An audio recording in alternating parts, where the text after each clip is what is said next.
our feature presentation. He'll be fine on the mountain.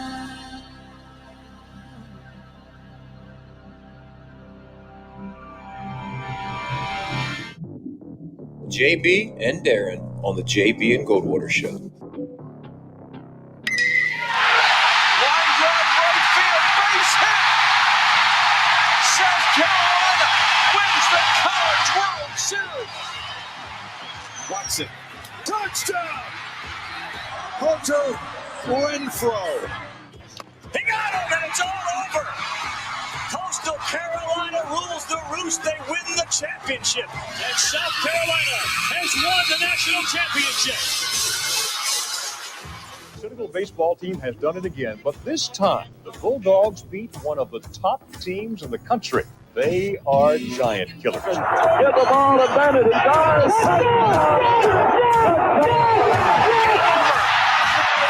Gamecocks are in the Final Four.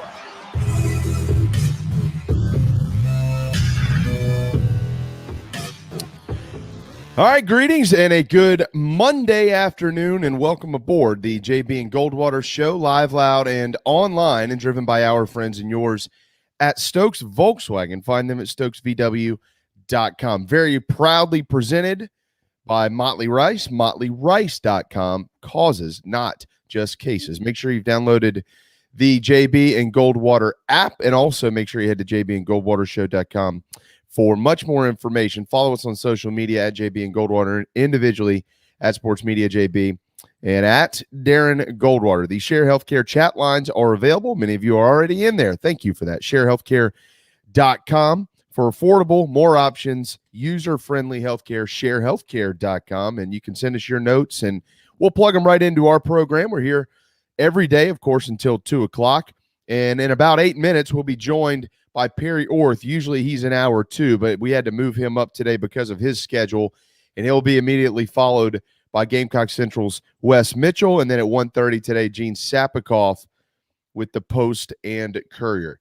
Yeah, it's a laundry list of stuff to get to. That is for sure a really bad weekend for the flagship school and for Clemson in the state of South Carolina. Gamecocks fall to the Wildcats. Tigers continue to struggle offensively. They're 2-2, and they're out of the playoff. We've got Ryder Cup stuff to get to. We got everything else that happened in college football, the Braves magic number. There's some more nuggets to pass along from baseball. A couple of wild things happened in the NFL this weekend. So it is certainly a jam-packed program. But before we go any further, good afternoon, Darren Goldwater, and congratulations to your Penn State Nittany Lions, who just continue to do something that the other teams in this state can't do. Win. Yeah. Look, you got to win the games that are in front of you, and that's what matters. So I barely watched any of the Penn State game. I mean, Penn State was playing Villanova.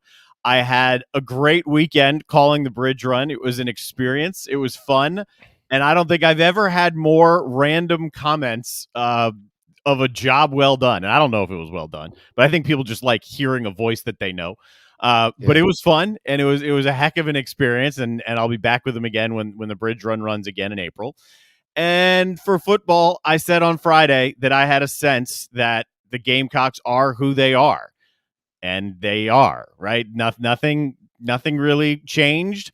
I missed on Clemson, thinking that they weren't what we had seen through 3 weeks, and they are. Most of what we've seen through the first 4 weeks, we have a very good idea of who teams are around the country by this point. There will be ups and downs. There will be swings. There will be teams that can put things together and go on runs. But right now, at the third point in the season, you have a very, very good idea of teams' identity right now. And identity is a big problem in Columbia.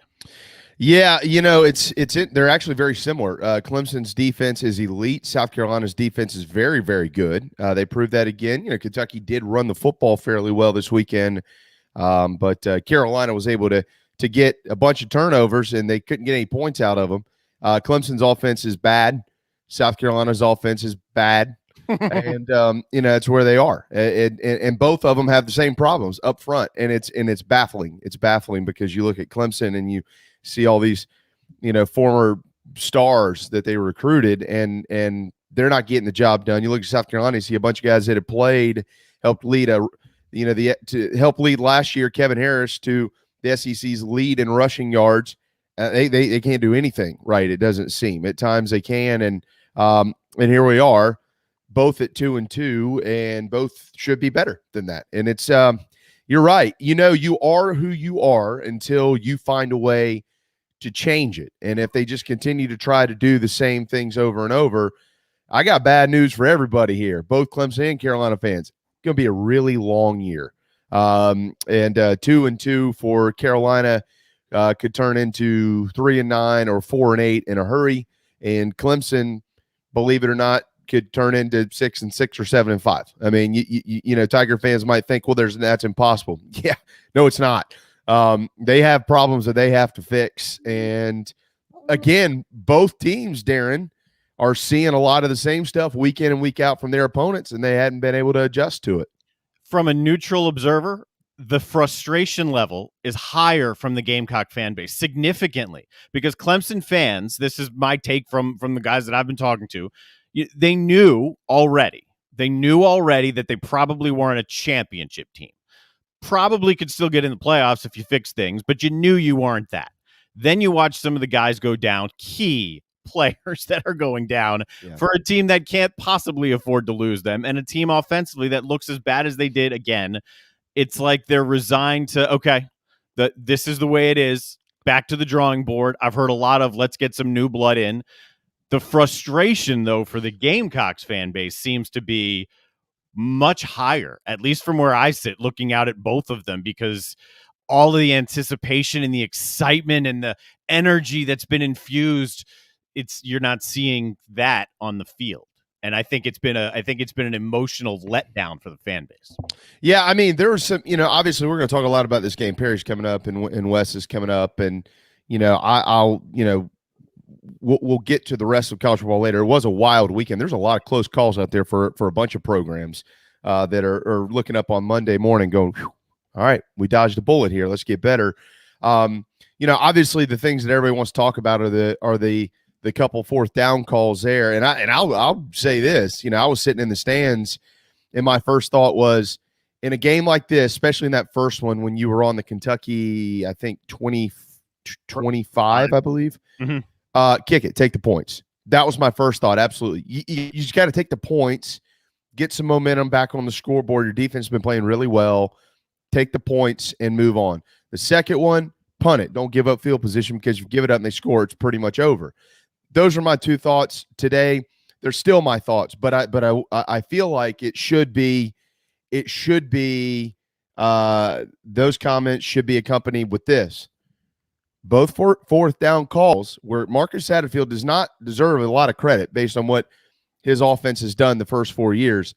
Both fourth down calls were accurate, and both of them were first downs.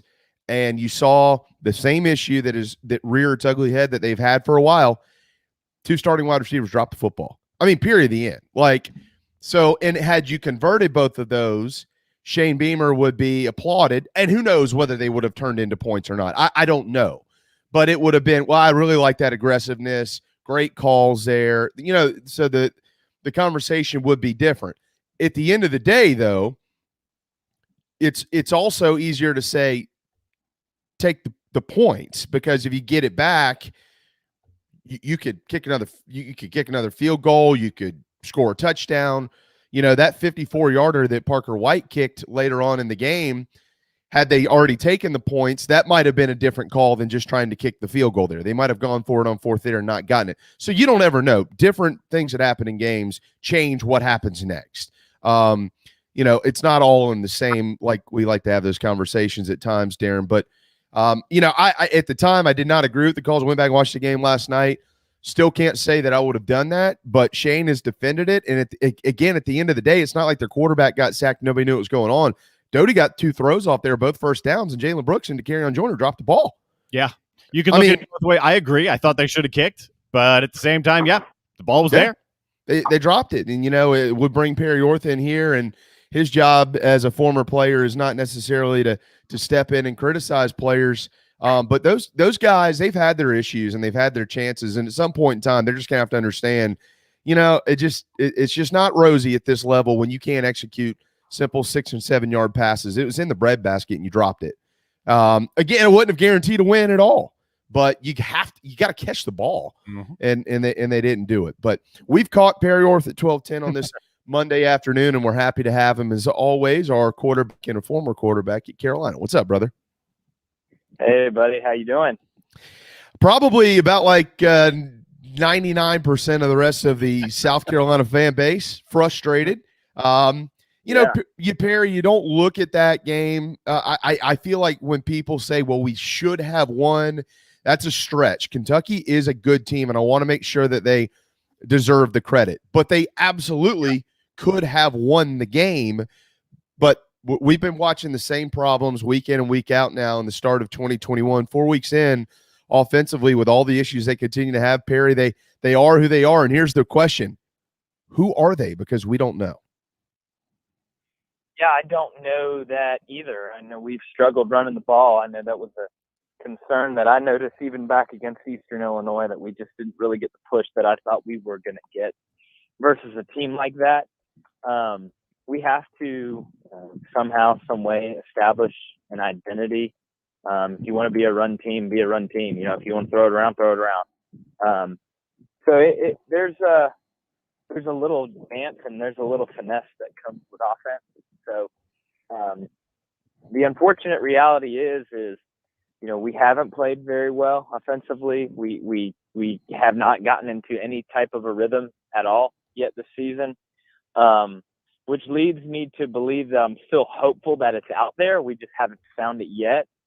But yeah, just listening right when you guys linked me in on the call, I mean, you bring up a great point, is that, yeah, was the play calling, Mike Leach passing game-esque, was it a Lincoln Riley called game? Probably not, right? Was it an elite of an elite? No. But when you get 4th down and 6 and you throw a little drag route, your receiver who's on scholarship to catch the ball, drop the ball, that's how it goes. You look at NFL games, and a lot of times in the NFL, games are very closely decided because for the most part, most teams are the same. It's not too different in college. You take the top 10 teams in the country out of the equation, and all the way from, 11 through 50 are all roughly in that same kind of talent level, scheme. Everything they do is very, very similar. So those plays matter. You don't want to say, well, that play or one play or two plays, it didn't cost us the game. Well, yeah, it did, unfortunately. So we have to make those plays. And at the end of the day, I'm in my 4th year of coaching. I'm not coaching at that type of level, but I can confidently say that, players got to make plays. I mean, ultimately it's up to them to make and get the job done. But wasn't a good night for South Carolina football if you like offense. And just a tough way to lose. Because like you said, Kentucky is a good football team. They're going to play in a very high bowl game, 2-0 in the conference. They had 3 turnovers against Missouri, and if they didn't have those, they're beating the brakes off those guys. So all is not lost. Everything that our team had goals for is still out there. It was just a very disappointing way to lose, considering the environment and considering the way we played for the majority of the game. Yeah, especially on the defensive side of the football. I mean, I would venture a guess, Perry. I don't have stats in front of me, but if you go on the road in the SEC and you don't cause a turnover and you turn it over yourself 3 times, I would bet 9 out of 10 games you lose. But that 1 out of 10 went Kentucky's way Saturday night. I mean, they were -3 in the turnover department, and they won the game against South Carolina. The end of the game, it seemed as if they were trying to let us win. There's 2 turnovers right there at midfield. My only critique I will have of the coaching and the play calling was I would have loved to have taken shots right then and there. Right, you coming off a turnover, you're kind of getting some momentum. Typically, in theory, you'd love to say, all right, let's take the top off. I actually got to watch the game from a pretty high up view. I was at the game, so I was able to kind of just briefly graze over Kentucky and what they were doing. And Kentucky was doing what they always do. They keep everything in front of them. They play soft coverage. They force you to throw the ball underneath. They basically say, we don't believe you're patient enough or good enough to consistently drive the ball and execute on your end to drive the football up and down the field on us. I didn't see a ton of pressure. I saw one corner blitz. I think they brought a couple zone stuff. But their 4 down really ate up our run game. And when you're able to drop 7 into coverage, it makes it really tough on a play caller, because when you get in obvious passing downs, or as a defensive coordinator, you can drop 7 into coverage every time, stop the run, and get pressure on the quarterback with your 4 down. It makes it difficult for him to call plays, and I'll almost be certain that it takes them right out of their game plan. Perry Orth, former quarterback at Carolina, 12-16 Monday afternoon. QB1athletics.com if you'd like to be a quarterback trained by Perry and his staff. Yeah, I agree. It's funny, when both of those turnovers happened in favor of the Gamecocks, I said the exact same thing, with the exception, only one, it was the Jalen Foster pick.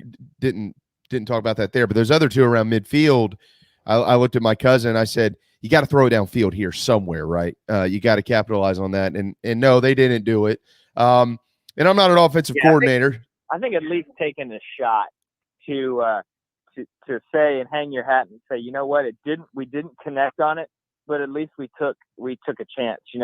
Because it was so late in the game, we had already discovered that we can't run the ball or couldn't run the ball, and then to go back to just running the ball was not. But here's the thing, though, is that's why I like to be cautious when I come on, different radio shows or talk about the game, is because I don't know exactly what those guys saw and what their game plan was and what they were really trying to accomplish. So for all we know, the inside zone could have been there, and, our guards could have been going the wrong direction, or they could have been going here and there. And that's why, I'll critique certain calls and situations, but the overall game plan, it's hard for me as a coach now and a former quarterback to go in and say, well, guy's just a terrible play caller. Because I don't know. I mean, you look at what happens if Jalen Brooks catches that ball and then the next play, Kevin Harris breaks the run, we win 17-16. It just, it's hard to say, Well, absolutely. I mean, I think that's kind of where I was going with this conversation with Darren right before you popped in. I'm fairly unimpressed through 4 games with this offense and the scheme and the number of mistakes they continue to have, Perry. And we all know at the end of the day, that's always going to come back to who's in charge of it, and Coach Satterfield's in charge of it. So they gotta fix it. I think when you look at the broader scope, if you pull the fan emotion out of this post game, you just look at 2 4th down calls and you blame everything on that. If you pull that away from it and go back and actually watch the game, watching your running backs miss a couple chips here and there, watching tight ends miss blocks. They were getting a lot of the play calls from the sideline. So obviously something changed from week 3 to week 4, because they were getting a lot of that changed over on the sideline. You could see it. They were walking up, getting set, looking over, and getting the plays changed that way. A couple misfires, a couple of drops, a couple times Kevin Harris, Juju, I want to say maybe Marshawn one time, maybe the one carry he had, they missed open holes. So, were they running where that sucker was designed to go and somebody missed a block or blocked the wrong direction? I don't know. But what I'm getting at here, to your point, Perry, there's enough out there that is just continuously kind of muddied up here for the Carolina offense, where it's just bad. And I know some of that can be fixed, but I don't know how much of it can be fixed in enough time to produce a better than expected type season. We'll just have to wait and see on that. Yeah, no, you're right. I mean, that all of that, what you just said, goes into scoring 10 points. And that's why sometimes it's not always coaching. And I'm not going to sound like a coaching homer here, but sometimes it's there and your guys just continue to miss. or they don't run in the right hole, or they miss blocks. But ultimately, as a coach, you take responsibility for that and say, what am I doing that where my message is not, or what I'm teaching is not getting across to our guys? And sometimes, like I said, offense is you got to kind of finesse it. There's more of an art to it and less, facts and science based type stuff. So, there's a give and take, and there's a flow to it. And I'm telling you, the more I coach, man, it's crazy. The more I believe the importance of being in rhythm is vital for an offense. And we just have not found a rhythm for whatever reason. And we got to find that. I don't know if it's hurry up. I don't know if it's, throwing the ball more. But like I said, I know Kentucky kept everything in front of them. I guess a bit more quick game would give you the ability to have Kentucky lose its patience and start coming up in coverage for that deep ball shot. But it's right now it's definitely frustrating to watch. We're young. I think there are some pieces of the puzzle that are here, but overall, we definitely have a long way to go. So evaluate Luke now, Perry. We've basically seen him for 2 full games, his first start of the season. If you asked me to evaluate his play as a quarterback, I'm not an educated quarterbacks coach, so I don't know that I could go that far. But if you personally ask me, evaluate him based on what you've seen as how he has handled everything out there, I would say this isn't an excuse. I hope nobody takes it that way. I would say, based on what I've seen out of him before, he doesn't look like 100% to me. I don't know if he is or isn't. It just looks like he doesn't, because his game appears off in certain areas, his mobility and stuff like that.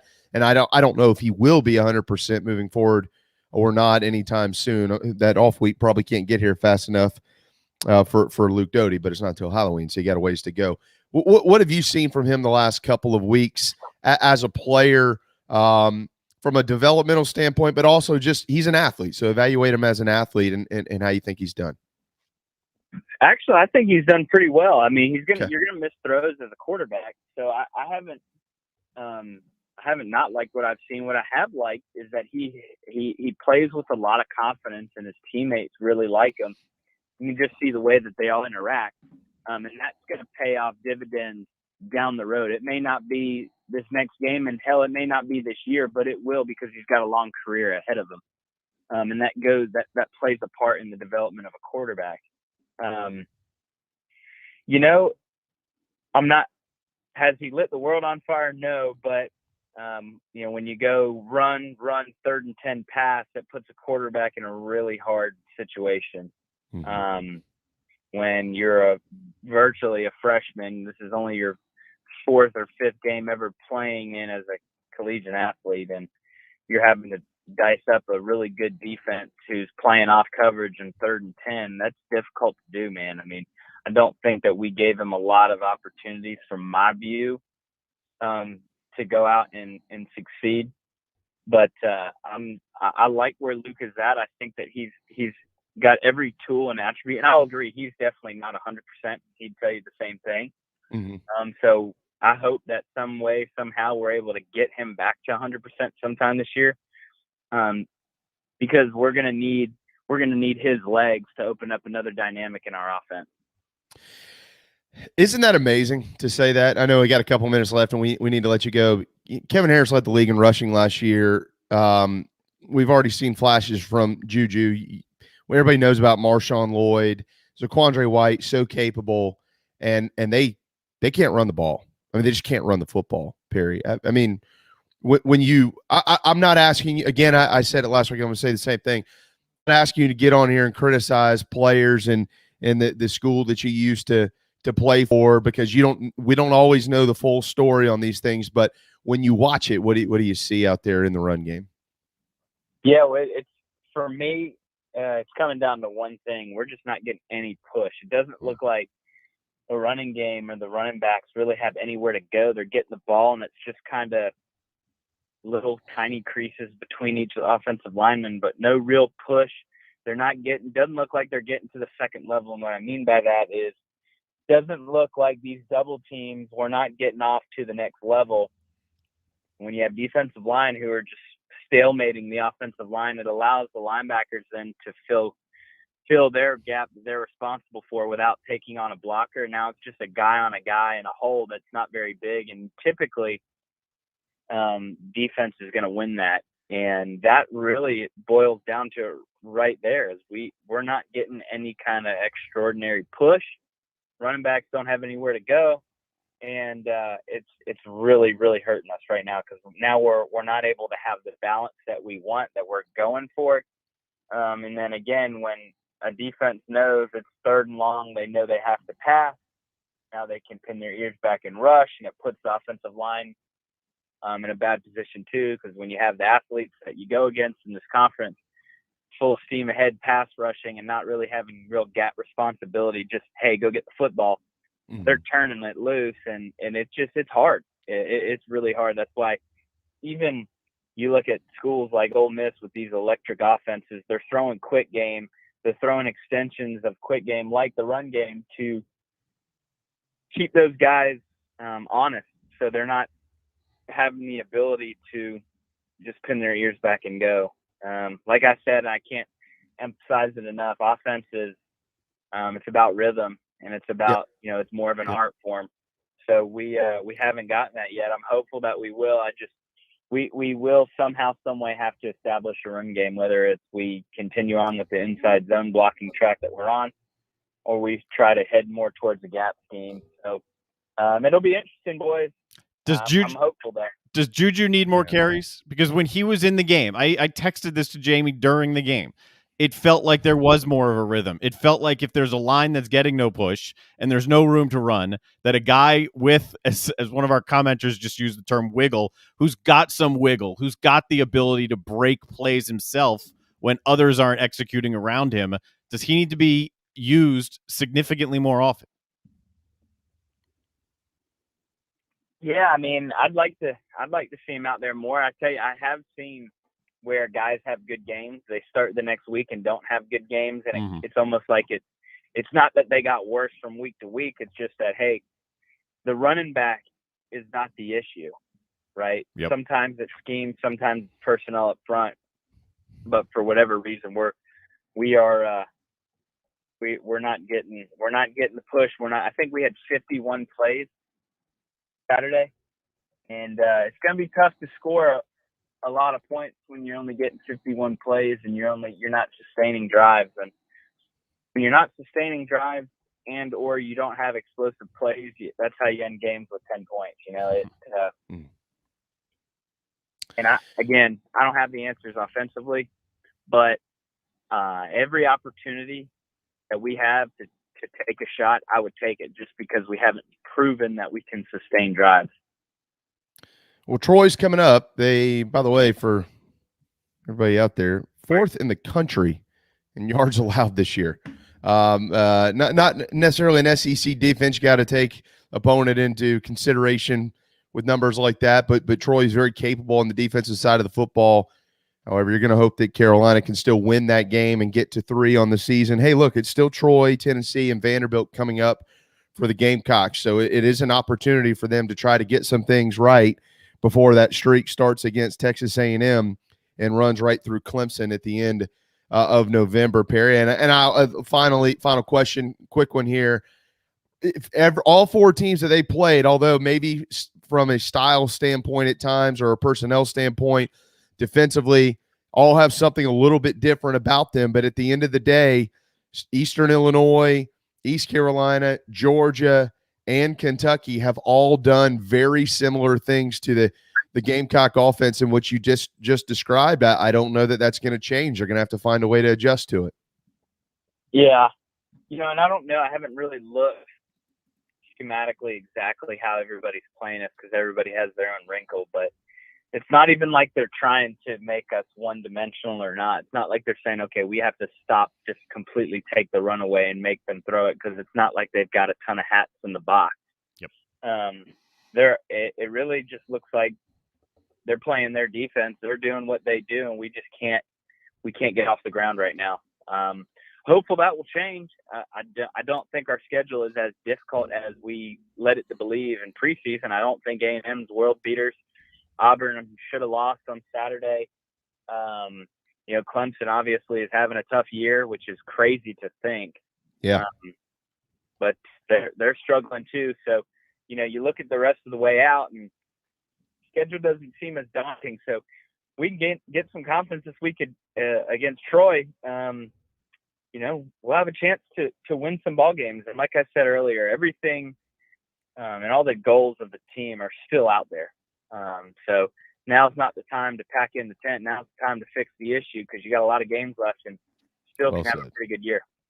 Very well said. Absolutely agree with that. Perry, we'll let you run on that note. QB1athletics.com. If you know somebody that wants to be a good quarterback, that's where you want to go, because he trains them up pretty good, and now they're all running off and playing college football. He's been doing this long enough. Perry, you look on TV and you got kids all over the country. It must be a neat feeling. Perry Orth, former quarterback in South Carolina, and he's our quarterback every week as well. Thank you, brother. Yeah, man. Appreciate you having me. See ya. Always. There you go, Perry Orth, right here on the JB and Goldwater Show. Motley Rice fights every day for Americans injured while traveling by plane or by bus, or if you've been harmed by medical drugs and devices, burdened by auto recalls like the Takata airbags. You need to head to MotleyRice.com. MotleyRice.com, fighting every day for Americans just like you who've had these same issues. MotleyRice.com, headquartered in the low country of South Carolina and Mount Pleasant. They might be a national company, they might be a national firm, but they've never and never will lose their local Carolina roots. MotleyRice.com.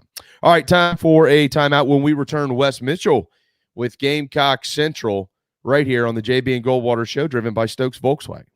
This is Mike Mazzell for Stokes Volkswagen on Ashley Phosphate Road. You know what happens when you sell record numbers of new vehicles? That's right. We take in record numbers of local trades. Despite what the news is saying, quality pre-owned vehicles really aren't that hard to find. You just need to know where to look. Stokes Volkswagen on Ashley Phosphate and on the web at stokesvw.com. We've got over 1,200 pre-owned cars, trucks, SUVs, and all at a fraction of the price when new. Every vehicle has been inspected and reconditioned, many with the balance of factory warranty. Best of all, at Stokes Volkswagen, you don't need perfect credit to get approved for a quality pre-owned vehicle. And we'll take any trade in any condition, even if you owe thousands more than it's worth. Don't forget, we'll buy your car even if you don't buy a car from us. You're going to love our pre-owned selection, I guarantee it. So come see us today at Stokes Volkswagen on Ashley Phosphate or stokesvw.com. Peace and love at Stokes VW.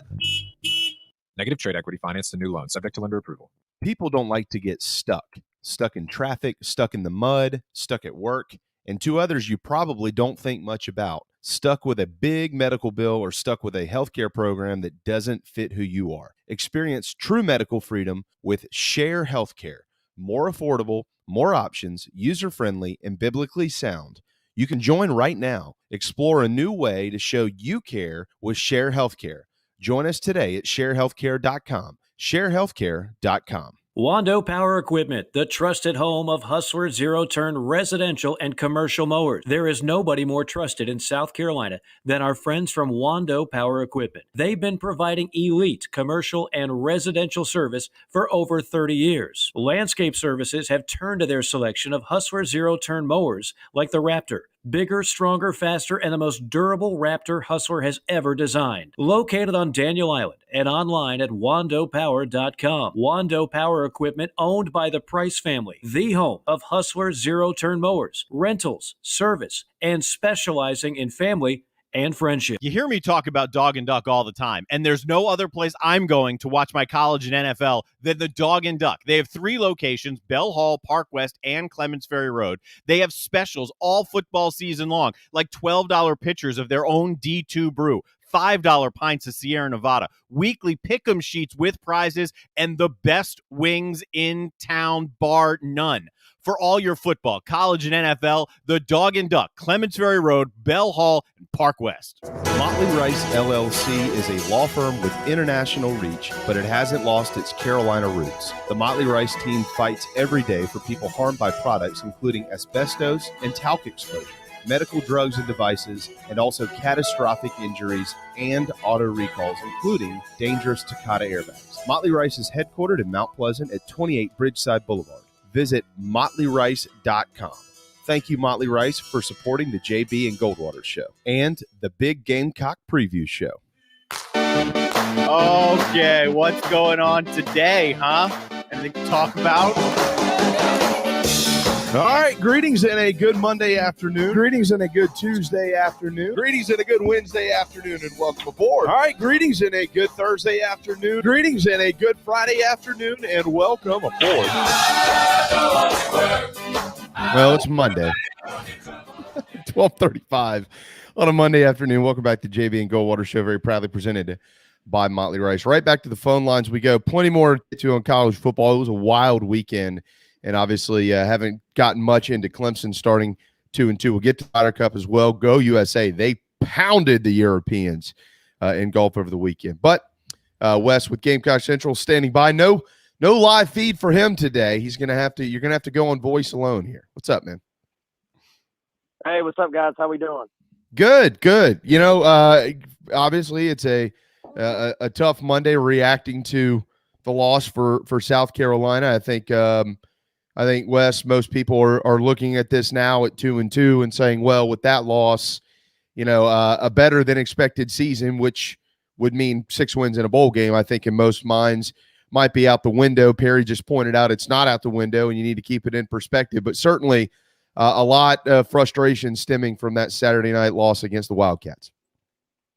Yeah, I mean, probably to Perry's point, lots of ball still to be played, but yeah, certainly it makes it a little bit more difficult. I think everybody sort of circles going into a season.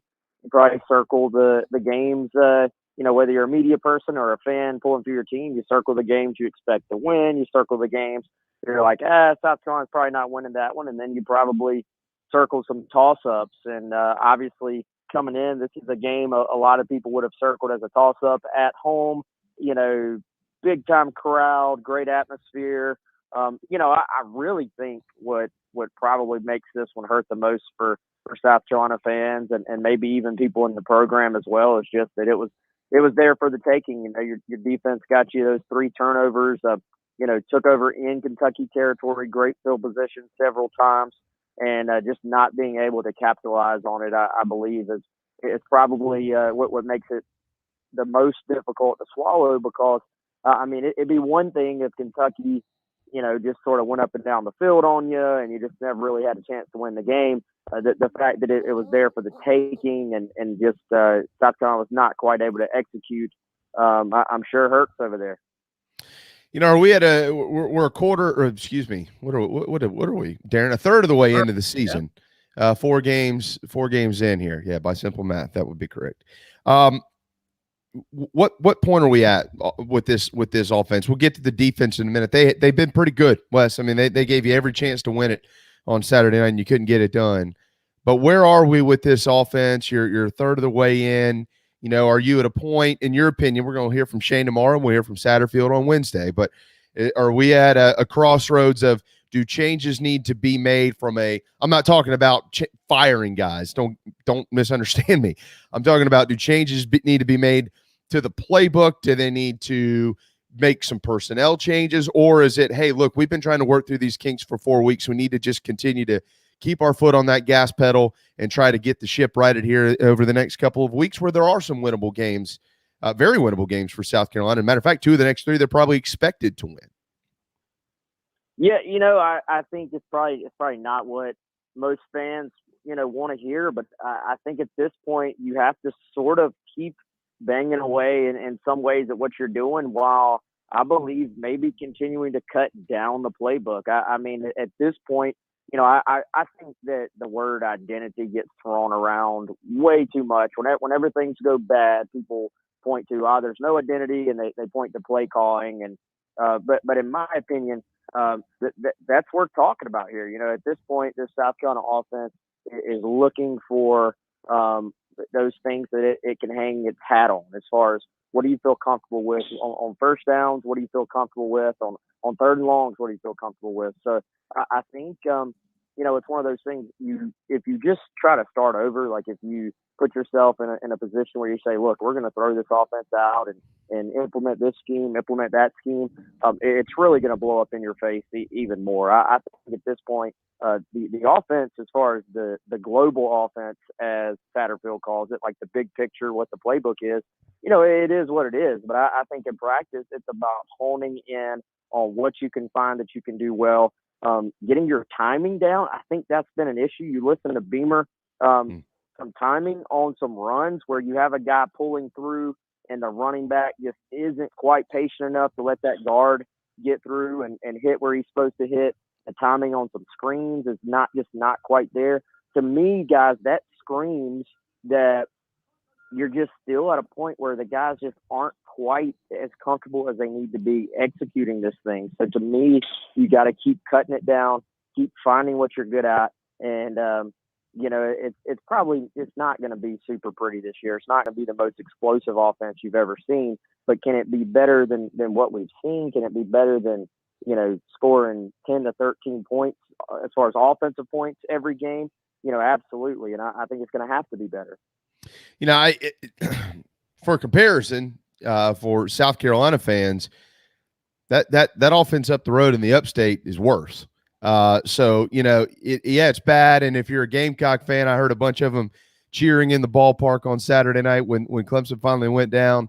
That's all part of being a rival. I get it, but I know the large majority are much more focused on your football team. Who cares how much they're winning and losing? If you can't win, it doesn't really matter. So, but for comparison's sake, there's a truth in that. Wes, I think, we saw some things Saturday. The offense continues to be the main point of emphasis here when you talk about this football team, because we heard a lot in the preseason that hasn't really come to fruition. And a lot of what I had personally heard was the strength of this offense is the offensive line, and they're going to provide so many opportunities. Everybody's been waiting over a year to see Marshawn Lloyd, and then you see Juju, and you knew Kevin Harris did his thing, and Josh Van kind of emerged, so you felt like there would be enough there to be serviceable, and serviceable on Saturday night would have won you the game. So from an offensive line standpoint, how do we comprehend what we're seeing here? I mean, nobody saw this coming. Nobody saw this coming. How do you comprehend it? And generally, when you have these type problems up front, what's the timeline before you start seeing some improvement? Yeah, I think it's a tough pill to swallow for a lot of people, rightfully so. I can't remember if I made this point on y'all's show last week or if I said it somewhere else, but to me, when I look back at the offensive line last year, they actually had a lot of negative plays as well, as far as plays that go for 0 yards or less than 0 yards. But on top of that, they also had a bunch of these just downhill explosive runs where plays are hitting perfectly. And, over time, it sort of balanced itself out into being statistically a really good line. So even last year, I think they weren't quite as consistent as you want them to be, but it was sort of balancing out. This year, those big runs just are not hitting. I honestly, guys, without looking at it from like a statistical standpoint, other than the long Z White run against Eastern Illinois, off the top of my head, I can't even name you a big explosive run, in the last 3 ball games. So I think, that's the concern now schematically as far as why that is and what has happened there. I think it is a little bit more, it was a little bit more of a downhill type scheme last year where South Carolina, I think, did a little bit more pulling as far as getting these big interior guards out there and getting them out front. And I think we've seen a little bit more of that in the last 2 weeks than we saw the first 2 weeks. But then again, I think the timing has been a little bit off. I think it's one of those things. I go back to even the talk in the preseason when, you bring in this sort of pro style offense, and when you want to do a lot of stuff, and have this diversity, it's great when it's all hitting and it's all executing and your guys are doing it at a high level. But to me, it just still looks like a group of guys that are still trying to get comfortable in this scheme. And to me, you got to sort of take off some of the layers, get back down to the basics. And then maybe once you start hitting some of that stuff a little more consistently, you kind of build from there. So, as far as a timeline, I don't have the answers. I said last week after the Georgia game, I was like, maybe we start to see some signs this week against a little bit more manageable opponent. There were maybe some signs here or there that obviously Beamer pointed out there's a wide open guy on the fourth down that went underneath the joiner. Some of it is still execution. I mean, just a play here, a play there. You drop an open pass, but some of execution also goes. It's not necessarily like play calling in that you were in the wrong call versus that defense, but some of it does go back to some execution can be put back on coaching as well. And that I think you have to rep the same things over and over and over in practice until your guys get it. Now, obviously we're not at practice, so maybe they are doing that, but I understand the frustration from the fans right now. I'm sure the coaches are frustrated as well. And obviously, against Troy this week, this is you're going to start to want to see some real progress, but Troy has a pretty good defense in their own right. And the kind of scary thing from South Carolina's perspective is that, didn't really move the ball much against Georgia, except for a few explosive plays, struggled this past week, really struggled a lot of that ECU game as well. So it hasn't really been just against the great defenses at this point. Carolina's opened as a 9-point favorite against Troy. Real quick note here as well. Gamecocks and Tennessee will kick at noon on ESPN2 coming up in a couple of weeks in Knoxville, October the 9th. That's a noon kick in Knoxville. The big one's that Saturday, by the way. A&M hosting Alabama has been selected for an 8 o'clock kick on CBS, and Georgia at Auburn and Arkansas at Ole Miss. They are waiting until this week's results to determine whether one of those games will kick at noon on ESPN and one will kick at 3:30 on CBS. So CBS does have a double dip coming up on Saturday, October the 9th. But again, Tennessee, South Carolina, and Neyland, noon. Real quick, Wes, is that good, bad for South Carolina? I'd say it's probably good. Yeah, a nooner, as the HBC would say. Yeah, I mean, I don't think it's ever bad if you're on the road. Get out there, try to hit somebody in the mouth and take their fans out of it. Tennessee's not having a great season by any stretch either, so you don't want to give them a reason to sit out there on that river and drink all day and get fired up for no reason. So I think that's always good when you're on the road at noon, man. Yeah. I've sat on that river and drank right there at Calhoun's, as a matter of fact.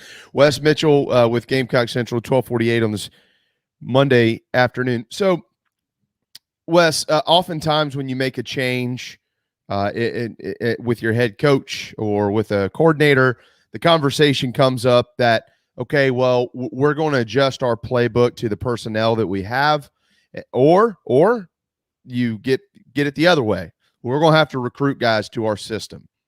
Which one do you think it is right now for South Carolina? You mean on offense? Yeah, on offense. Sorry. Yeah.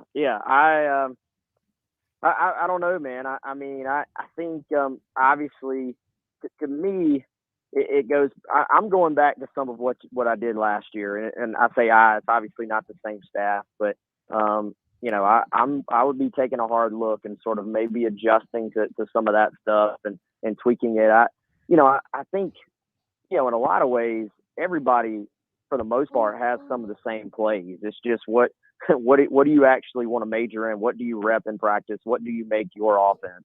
And right now, to go back to the initial point, it's kind of, would South Carolina be in better shape if they did have some more proven playmakers on the outside? I think absolutely. But, right now there are plays there to be made. There are plays that can be hit, and, for whatever reason, it's not hitting. So it's probably a little bit of both as far as that question goes. Are they going to have to keep recruiting over there? Yes. But, they have – these running backs have not forgotten how to run the football. And they do still have some good tight ends as well. So, I think it's about continue to try to find what you can do well. You know, getting Luke Doty back closer to 100%. He still doesn't look to me like he's running quite at full speed, which I think is that added dynamic that you could really use right now. But I don't think they want to get him hit a lot, it seems. So, yeah, it's going to be interesting to see what tweaks. I think tweaks is the word. Like, you have to keep tweaking it and figure out, you know, what you hang your hat on offense. Gamecocks are 2-2 following that loss to Kentucky. Speaking of Doty, he was 17 of 25 for 158 and a touchdown. He missed, I know, on one deep ball. Before we get to defense, then I want you to just kind of wrap up some of the recruiting from this weekend, Wes. We'll let you get out of here in the next few minutes. But, you know, starting Saturday in the game all the way till now and moving forward, a lot of folks have and will continue to question whether Shane Beamer should have or shouldn't have gone for it on both fourth downs. One was from the Kentucky 25. It would have been a 42-yard field goal. The other was from the Wildcats 40. And if you don't give it, boy, are you giving up some great field position there. I will rightfully say, sitting in that ballpark Saturday night, I thought they, at the time, should have taken the points, and then I thought they should have punted the next time around because Carolina's defense was playing pretty well, and they have been quite opportunistic. And I thought, well, if you give the fans a chance to get that crowd going again, maybe you pull off a miracle here at the end. In saying that, Wes, I rewatched the game last night, and I don't really blame him for going for it. He was trying to make something happen, and newsflash to everybody that Jalen Brooks dropped the football, or that's a first down on the first one. He dropped the ball. It hit him in the hands. He dropped the ball. De'Carrion Joyner dropped the football. So that rears its head again. And the Joyner one, Beamer, I think, pointed it out last night. Jalen Brooks, if he could have lobbed that thing out there, Wes, and Jalen would have caught it, and he could have crawled into the end zone. That was a touchdown, period, the end. And Luke didn't throw it downfield. So evaluate those two decisions, how you felt about them then and how you feel about them now. Yeah, you know, on watching it live, I was sort of I was in this mindset where I appreciated the aggressiveness, but I was sitting there saying, if this doesn't work, you know, he's gonna be questioned. But I'm kind of in the same boat. The more I thought about it, the more I've sort of gone back over it in my head and rewatching some of the game. If you kick there, you're almost playing for a tie. Like this whole thing of, well, I've seen the sort of Twitter take, well, if we kicked both of those, it'd have been tied. And I'm like, no, that's not how it works. First of all, right. Second of all, the one from the 40 is a 57-yard field goal.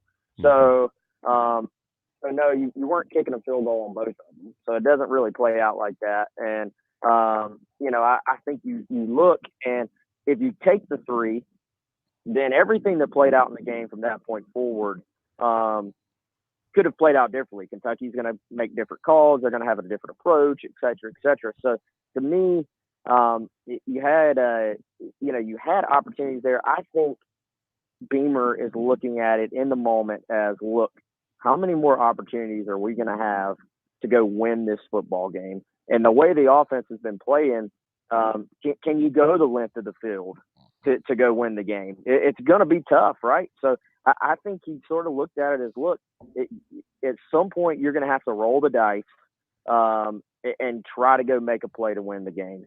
He chose that moment, you know, to go try to make a play to win the game. Come to find out, they did get another opportunity, and he did the same thing. But I don't fault coaches for being aggressive, because I've seen so many coaches over the years play conservatively, and you know, and it comes out with the same exact result. So if I'm saying, let me aggressively have an opportunity for my guys to go make a play, and it just doesn't work out, then I think I can live with that. And honestly, the fans just going all in on that decision need to think back about what they were complaining about for the last 5 years. So, you know, I don't think that necessarily applies to like the call at the end of the half at Georgia. You know, there is a point where you there is a point where you can slow down on the aggressiveness, like you don't have to throw it out of your own end zone at the end of the half. I didn't necessarily agree with that level of aggressiveness, but if you're on your side of the 50 and, or the opponent's side of the 50, I should say, if you're driving into their territory, and one of them was a 4th and 5. I mean, come on, y'all. Like, generally, the more aggressive you are, that's going to be rewarded. Now, you hope you have a little bit better offense to sort of execute those things, I believe. But, man, I can't fault a coach for saying I'm going to be aggressive and then backing it up when the game is on the line and actually going for it. Yeah, I totally agree. You and I have, I think, said the same thing a little bit differently. Totally agree. And again, both balls hit wide receivers in the breadbasket. Wes, they dropped them. It's not like everybody just whiffed on a bunch of blocks and he got sacked for 10 yards. They dropped the football, or they would have been first downs. And Luke missed a wide open Jalen Brooks. Again, that was a house call if he throws it to him. There's nobody within 10 yards or more of Jalen Brooks, and it didn't work. So they're going to have to keep working on that. It's Troy coming up at 3:30 this weekend. What is clear, the defense has been really good. They're giving up 18 points per game, and that's aided by the fact that Georgia scored 40, and Carolina averages 300 yards per game allowed, which is really good. It's top half of the SEC. 159 yards through the air, 140 yards on the ground, West. So those guys with the injury to Sherrod Green have still been special. Jalen Foster, by the way, is having an all-SEC season. He is, man. And I don't know if anybody had Jalen Foster as the leading interception guy in the SEC on their bingo card, but I mean, congrats if you called that one. I think you're seeing guys make progress as far as individual development. Now, I do think, at some point the offense is going to have to pick up the defense. They had the 3 turnovers Saturday. You can't always count on getting those 3 turnovers. I think there's still things the defense is going to have to work on, improve on as far as slowing down the running game. Kentucky had a little bit too much success doing that as far as knowing when they're going to run and not being able to stop it. But, let's be honest, this is not a upper echelon talent laden NFL, future NFL guy defense top to bottom for South Carolina. So that coming in. I think the job that Clayton White and those guys have done to sort of maximize what they have on defense, to me, is very, very impressive. And, Clayton White really, when that hire was made, a lot of people said this is one of the more underrated guys in the country. Great hire for South Carolina. I think we're seeing that play out before our very eyes. And, if we're going to sort of talk a little bit, about the issues on offense, let's talk about the defense and how they have set up an identity. They have said, look, this is the scheme. This is what we do. Are we going to tweak it to fix, to sort of fit our players? Yes, but this is what we do. This is how we're going to do it. And the guys, I feel like, look pretty darn comfortable in a new scheme. They seem to be playing fast. You look at a guy like Damani Staley, not a guy that's going to run like a 4.40, but he appears to play faster to me in this scheme than I've seen him play before, just because the guys seem to communicate well and seem to know where they're supposed to be on the football field. Great weekend for recruits in Columbia. Any final nuggets you want to pass along on that front? Maybe is Carolina on any type of commitment watch or anything from I don't even know how many ended up making it in, but boy, was there a lot of prospects in the south end zone. Yeah, dozens and dozens. I wouldn't say commitment watch. I think this weekend is about laying the foundation. 3 difference-making official visitors that were on campus. I looked though at Antonio Williams. He wrapped up his official visit late last night. Obviously, that when we talk about offense and recruiting their way out of this, that's a guy that could come in from Dutch Fork and play right away. I hear that visit went incredibly well. He'll probably still finish out his official visit slate. See Ole Miss, maybe see Auburn or Georgia, maybe both of them. But I think South Carolina really helped itself out with Antonio Williams and a great job by Justin Stepp, Shane Beamer, those guys, just making sure, to let him know how much he's needed and wanted at South Carolina. So, it's going to be a process, but if South Carolina can sign 25 of the dudes that were on campus on Saturday, then that'd go a long way towards fixing this thing pretty quick. No question about that. I got a feeling this week over at GamecockCentral.com, there's going to be a lot of follow-ups with all those young men who were in attendance Saturday night. So make sure that you are subscribed to Gamecock Central for all your South Carolina football news and notes. And by the way, there's a couple of baseball scrimmages coming up this weekend that we just got sent to our inbox a little while ago. Wes, thank you, man. I really appreciate it. Great report. Tough weekend, certainly, but hopefully next Monday, Carolina's got a win over Troy, and times are looking a little bit more in the right direction. Sounds good, guys. I appreciate y'all. Y'all have a good one, okay? Later. Always. There you go, Wes Mitchell with Gamecock Central. Hour one, it's in the books. When we return, we've got some baseball to get to, some more college football. We'll talk plenty about Clemson. Gene Sapakoff is away. The Ryder Cup. It's a jam-packed final hour. Hang tight. The JB and Goldwater Show, very proudly presented by Motley Rice and driven by Stokes Volkswagen. We'll be right back. Right here in our backyard is Motley Rice LLC, a law firm that hasn't lost its Carolina roots. The Motley Rice team fights every day for South Carolinians who were injured while traveling by plane or bus, harmed by medical drugs and devices, or burdened by dangerous auto recalls, including Takata airbags. Motley Rice is headquartered in Mount Pleasant at 28 Bridgeside Boulevard. We are honored to have Motley Rice as a sponsor for the JB and Goldwater Show and the Big Gamecock Preview Show. At Patriots Point Naval and Maritime Museum, families walk in the footsteps of our nation's heroes, the brave ones who risked their lives to defend our way of life. Home to the aircraft carrier USS Yorktown, USS Laffey, and the USS Clamagore, there's more than 1 million square feet of exhibit space to roam. White Glove certified, we have several new health safety measures in place to enhance the visitor experience. Come for the day and leave feeling inspired. One of the most impressive museums in the country, located right here in Mount Pleasant. Visit patriotspoint.org for more. We'll see you soon. People don't like to get stuck in traffic, stuck in the mud, stuck at work, and two others you probably don't think much about, stuck with a big medical bill or stuck with a healthcare program that doesn't fit who you are. Experience true medical freedom with Share Healthcare. More affordable, more options, user-friendly, and biblically sound. You can join right now. Explore a new way to show you care with Share Healthcare. Join us today at sharehealthcare.com. sharehealthcare.com. This is Scott Glaze, head golf professional at the Links at Stono Ferry, located on the outskirts of Charleston, South Carolina. I'm inviting you to tee it up on one of the most scenic and challenging courses in the Lowcountry. Our back nine is highlighted with 3 holes that border the Intercoastal Waterway. Visit stonoferrygolf.com to book tee times and discover all that Stono Ferry has to offer. The Links at Stono Ferry is a former South Carolina Golf Course of the Year and is also home to the College of Charleston men's and women's golf teams. Come see us. We would love to have you. stonoferrygolf.com. Hi, I'm Chris Half, Public Information Officer at the Patriots Point Naval and Maritime Museum. We're home of the mighty USS Yorktown, USS Laffey, Clamagore, and Vietnam experience. And we're a proud partner of the JB and Goldwater Show. We invite you and your family to come see us and enjoy a day on Charleston Harbor. Visit patriotspoint.org for more information. And now, it is my honor to present the National Anthem.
Live, loud, and online. Final hour, Monday afternoon on the JB and Goldwater Show. This is Power Hour, brought to you by Wando Power Equipment, wandopower.com. Rentals. They have so many rentals, they don't know what to do with them. Actually, they do because they're all being rented out. Stump grinders, dump trailers, utility trailers, full-size skid steers, mini excavators, commercial zero-turn mowers, trenchers, sod cutters, aerators. Literally, if you name it, it's there. And you can rent it. You don't even have to buy it. You can rent it. WandoPower.com if you're in the low country. But remember, folks literally come from everywhere to go purchase or rent from Wando Power Equipment over on Daniel Island. WandoPower.com. JB and Darren, make sure you've downloaded the JB and Goldwater app. It is free, and you can head to jbandgoldwatershow.com as well. Follow us on social media at JB and Goldwater, individually at Sports Media JB and at Darren Goldwater. The Share Healthcare chat lines are open. A bunch of you have been commenting there. We certainly appreciate that. Again, sharehealthcare.com for more affordable healthcare coverage for your family as low as $149 a month. Seriously, sharehealthcare.com. All right. Obviously, we got Gene coming up, Darren. So we'll get to a lot more with him. But Carolina fans ain't the only ones frustrated in this state. Obviously, Tiger fans are feeling it themselves. It's been a long time since they've been 2-2 to start the year, and it's really been a long time. It's been like 7 years since they haven't been in the top 10, and right now they're all but out of the top 25, and rightfully so. It's been a bad start, and defensively they're elite. Offensively, they're just like South Carolina. They're pretty bad, and they've got a 4-0 Boston College team coming to town on Saturday night, and I know that they're favored, and I think maybe 10-point favorites or something like that. But that's where I was going to go. Like, it'll shock most people like it did me when I saw the lines this morning. 16-point favorites over an unbeaten BC team. I don't know if they can score 16 points against Boston College. Now you got Brian Brzee out for the year with an ACL. Shipley's out for at least a month. I'm missing another injury or two in there. Skalski. Yeah, we already knew about the tackle who was out for a couple of months, Davis. That happened, last week or 2 weeks ago? Yeah. I mean, this isn't – the parallels are there with South Carolina, right? You're questioning play calling. The offensive line isn't getting any push. You're not running the ball or having success. Clemson was how many 3-and-outs did Clemson have? They had 7 3-and-outs and 14 drives. They were 2 for 11 on third down. They ran 49 plays to NC State's 96. So the Wolfpack dominated the game. That game never should have been in overtime, and it's appropriate that they won the game because they dominated that football game. This is a Clemson team that has problems. DJ Uiagalelei is not comfortable. He is very much unsure of himself and or what's going on around him. I think Dabo needs to look at least trying somebody else. If it's any other position on the field who looks that poor, he probably has already done that. And I think what you're going to start hearing for Clemson right now, and rightfully so, they need to start investing in the transfer portal. Everybody else does it. Don't be too good for it. It's a valuable way to make sure you have depth on your team. I mean, yeah, Saban and Bama have done it. Mm-hmm. It's kind of worked out for them. Everyone does. Yeah, I mean, it's that I saw Tony Elliott was asked this morning if I'm not exactly how the question was phrased, but if they would consider Lynn J. Dixon returning. No, he made his decision. No. It's over. Yeah. So that if you're a Tiger fan, you're like, well, we'll take no. You won't take somebody back that's already quit on your football team. He quit on their football team. He's gone. You let him go. That's going to cause many more issues. I said it then, and I still think it. Like, depth is an issue, but that clearly is something that had to happen. It's probably addition by subtraction. Even though you'd like a body there, I mean, it was obviously a problem. Yeah, there was a problem, and regardless of whose fault it was from time to time, doesn't matter. The problem existed. The problem is now gone. They have other problems they need to worry about. And McKenzie brings up a good point here. Any true fan of Clemson has seen this coming for several years. We were decent offensively despite our scheme because of Trevor Lawrence and ETN. We couldn't run the ball with ETN last year. This has been coming and was sadly predictable. So I would think, McKenzie, that there'd probably be plenty of fans who would disagree with some of what you're saying coming for several years. I mean, it was just a couple of years ago they won a national championship. Predictable words like that are bold words in these type conversations. But to your point, these problems did exist last year, especially later in the year against better competition. And this year they existed in game one, and you thought, okay, well, yeah, I think we have some work to do, but credit Georgia. And it turns out that both of those were true. Credit Georgia, certainly. Clemson had work to do, and they still have a lot of work to do. And I don't know that I would never go as far as to say this is going to be a bad year, because there's just too much talent up there and to get it turned around. And if they can get it clicking, absolutely, they can still win every game that's left on their schedule. They're still better than pretty much every team on the schedule. I think. You think, right? But I don't know that it's all fixable, much like South Carolina. Like, I don't think a lot of the problems they have are fixable. I really don't. I think that they will be fixed at times. I don't think that these issues can be solved on a consistent basis to do the things that you want to do. That's why I said at the very beginning of the show, I think the frustration that I have felt from Gamecock fan base today, yesterday, Saturday, is more than the frustration of Clemson fans. That's what I said at the beginning. And because of the letdown for South Carolina fans, and like you just said, is there enough there to fix it this year to win the amount of games that you're accustomed to? No. And the Clemson fans and any other football fan realizes that.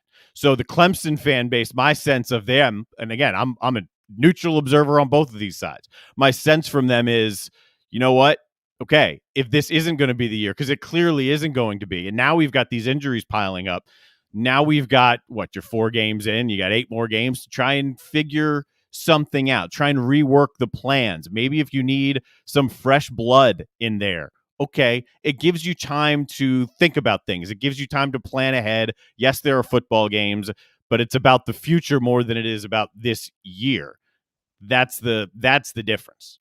Yeah, I think too, like, instead of doing the natural things for fans, which I do it as well, and going and circling games that oh, well, we should win this game, we're better than these teams, or trying to predict wins and losses down the stretch. I think the more realistic approach is looking at what you've already done, against whom you have done it, and then trying to find those comparables down the stretch.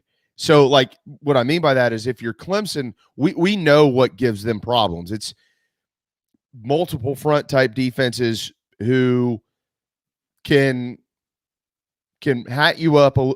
They can hat you up front and cause an issue from a schematic standpoint, right?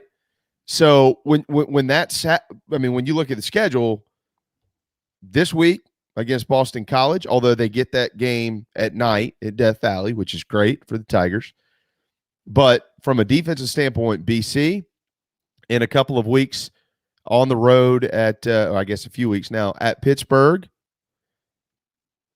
Wake Forest. And hey, when I say this, you can laugh if you want to, but South Carolina, because the Gamecock defense is pretty good. Mm-hmm. And you're going to have to go to Williams-Brice Stadium in late November, and you're going to have to try to make them not good if they're playing as well as they have been. So that's 4 right there where I say, well, now wait a second here. You know, Georgia is the elite of the elite. Georgia Tech was average at best, and NC State was pretty good, and your offense was bad. Wounded North Carolina, too, on the heels of that. So, That's true. Maybe Georgia Tech's getting better. There's not a game, because of the way, this is true for both teams now, because of the way both are playing, there's not a single game on the schedule, including Troy, including Vanderbilt, and for every game left on Clemson's schedule, there's not a single game you can look at right now, based on what we've seen through 4 weeks, and say, I'm confident we're going to go win that game. I know we're going to go win that game. You can't say it. You can't say it about either, because you can't trust what you're going to see on the offensive side until you see some changes. I saw some quote, which isn't like revolutionary or anything. I don't know where I saw it. It was recently. nothing changes unless you change something. Yeah. And my belief and my opinion of what I'm seeing out of these two teams isn't going to change until I see something change that changes my mind. So there's nothing on the schedule right now that's a guaranteed win for either one of these teams. That's the reality of the rest of this season. I disagree with that. Clemson has to play Florida State and UConn. Okay. They ain't losing to UConn, and they're not losing to Florida State. UConn. I'll give you UConn. I'll put Florida State on the bubble. They're not. They will not lose to UConn. David, get back to that whole Georgia Tech might be pretty good conversation. Yeah, I think they might be pretty good. I mean, they're 1-1. They're 2-2. What is pretty good. We'll have to wait and see. But I mean, based on the last couple of weeks, right? I mean, you'd know better than I would with the Yellow Jackets. But I certainly think that Georgia Tech is going bowling this year. The Georgia Tech's problem is what is at the end of the season. Like, you can't have 6 losses after 10 games because they ain't going to Notre Dame and winning, and they're not beating Georgia. Yeah, that's just not going to happen. They're not going to beat Georgia. I still have questions about Notre Dame, but look, everything about this year, and we can just stay in the ACC here. This is weird. Wake Forest and Boston College could be the best teams in the league. North Carolina was supposed to be awesome. They get 3 turnovers in game 1 at Blacksburg, and Sam Howell plummets out of his Heisman contention, and then you get blown out by Georgia Tech. What the heck is happening in the ACC? Wake Forest, by the way, has won every game by double digits, maybe even every game by at least 20 points. Yeah. There you go. Is Wake the best team in the conference? Yeah, all 4 wins by at least 20 points. Most points through 4 games in school history. The three teams, Forest, Demon Deacons. The 3 teams that everybody was talking about coming into the year, North Carolina, Miami, and Clemson, are combined 6-6. And none of them are going to the playoff. They're all average at best. They all have a multitude of problems. And Wake Forest is 4-0. I mean, it really is just amazing. And Boston College is 4-0. Boston College, though, great win against Missouri this weekend. That was a big win for them. And they haven't played an ACC game yet. But so you got Boston College and Wake Atlantic, who are undefeated. And Wake's 2-0. So, we'll have to kind of see how it goes. I mean, some of what happened this weekend, like if you want bold Monday statements, here's one. Arkansas is really good. And I know that A&M has problems. They do. I thought that they'd still have enough to get through it this weekend. Arkansas is good. They're sound. They're fun to watch. And we're going to find out just how good in the next 2 weeks, because they go to Athens this weekend. Boy, CBS is kicking themselves because Georgia and Arkansas top 10 matchup at noon on ESPN. But then they also go to Ole Miss the following week, and we're waiting to hear what time that game is going to kick off.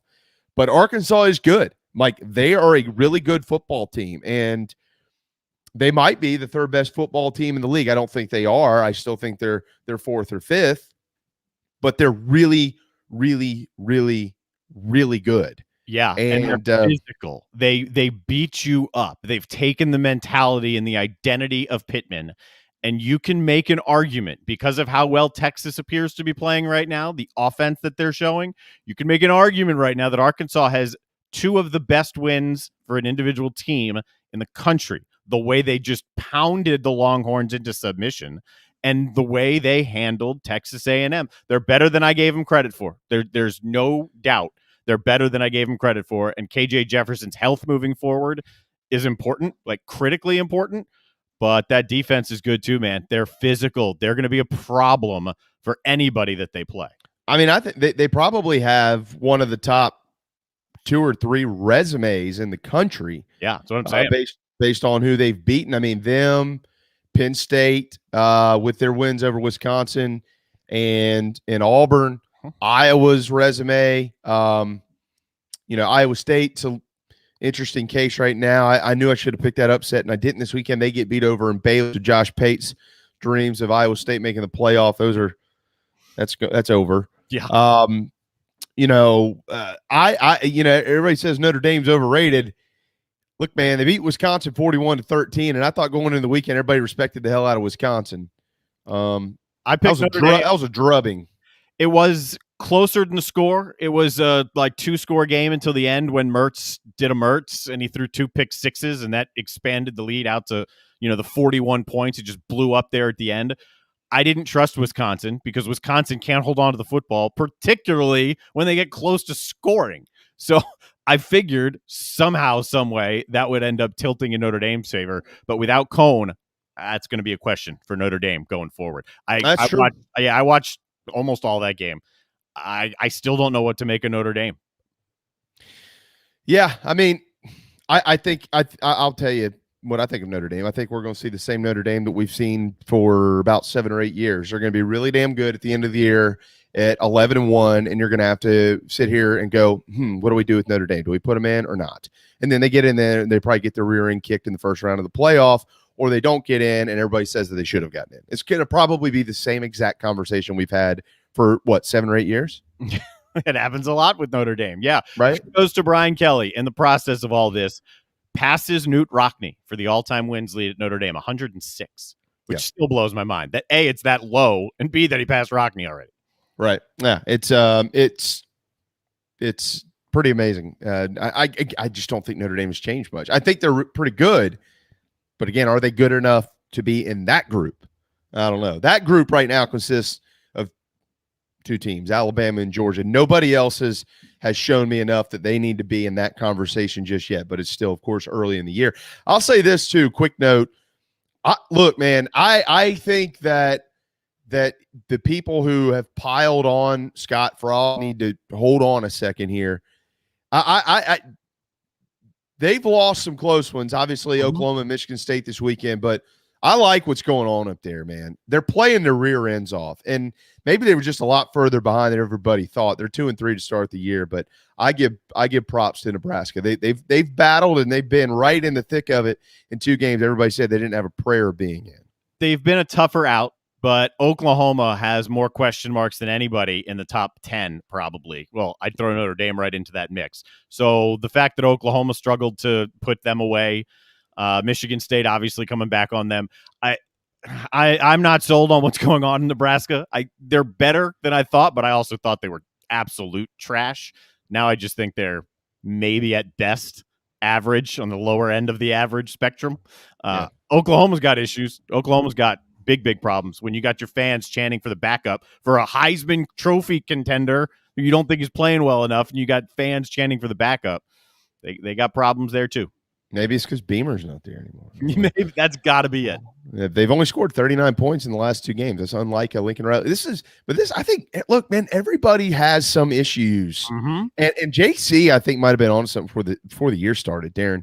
He said defense will be back this year, and people are going to be a little bit surprised that what they're expecting and what they're going to get might not be anywhere remotely close to the same thing.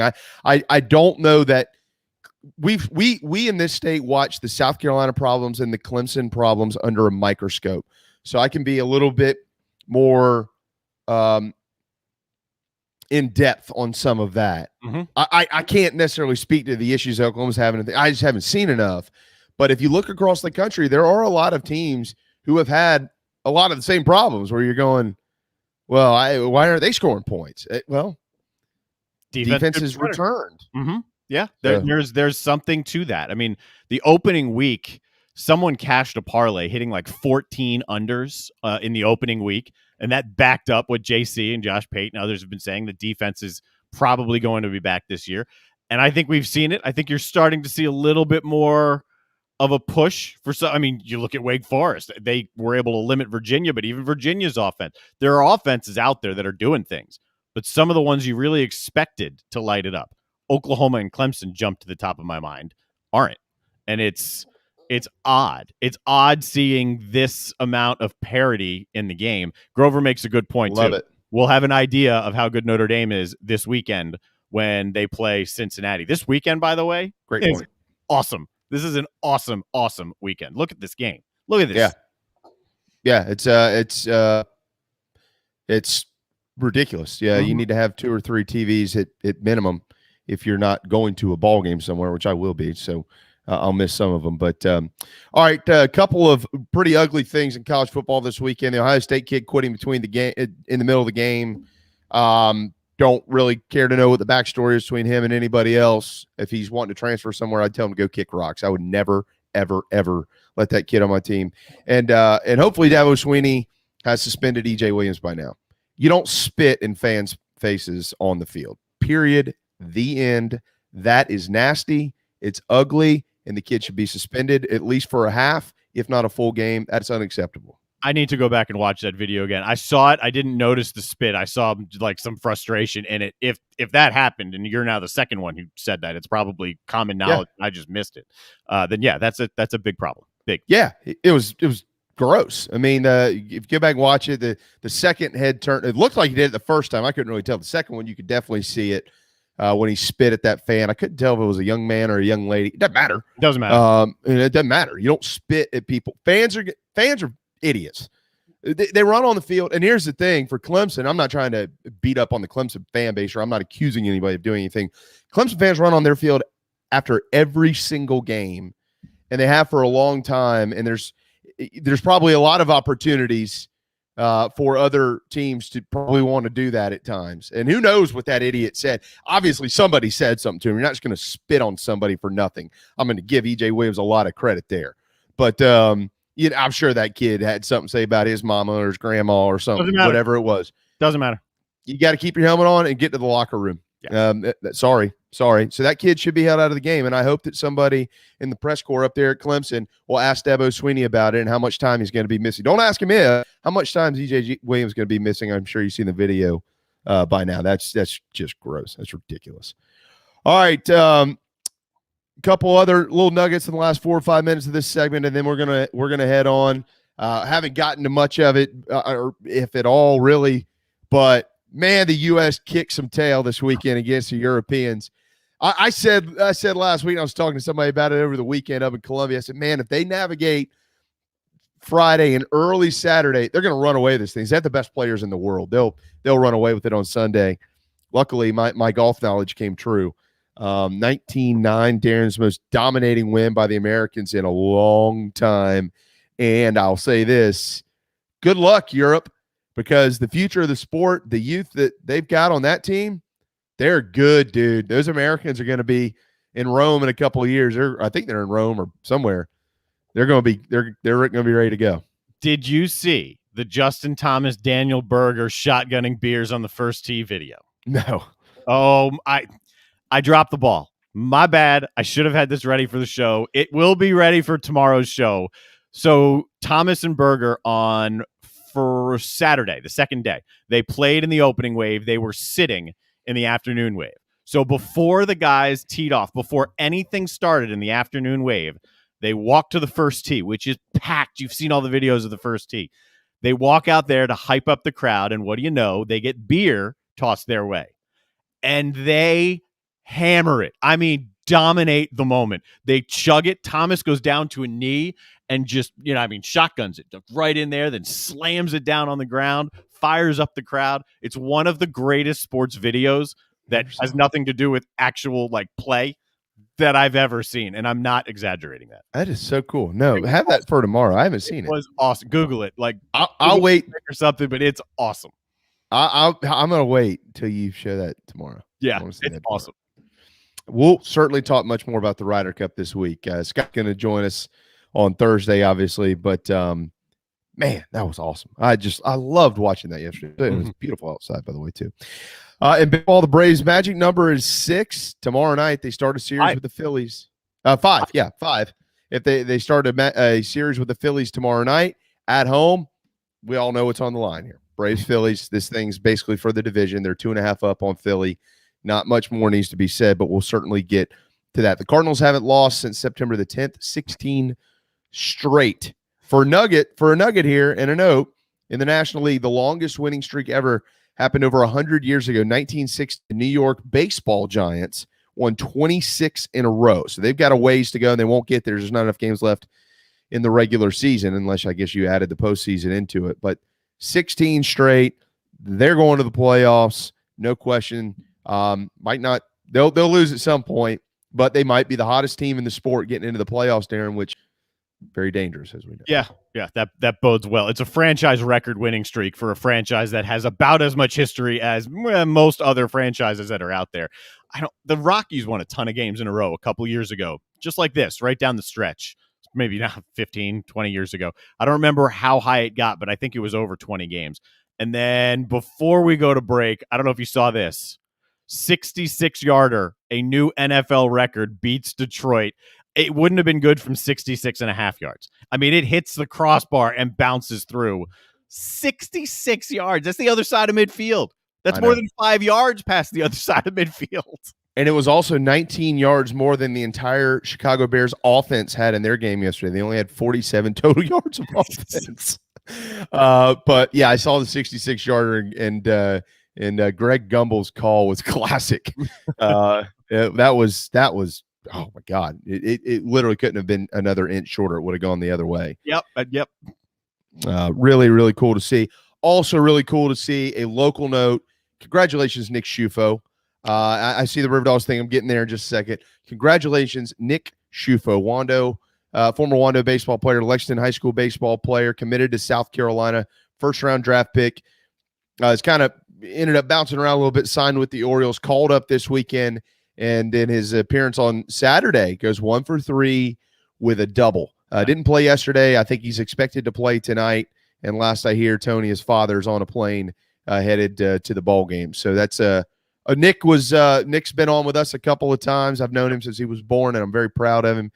And I know guys like Ralph Sibiteri and Pat George and Scott Foxhall and all those guys are really proud of him as well. Really, really, really, really cool. And the River Dogs, of course, captured the Low A East championship, first one since 1992. They beat the Down South Wood Ducks.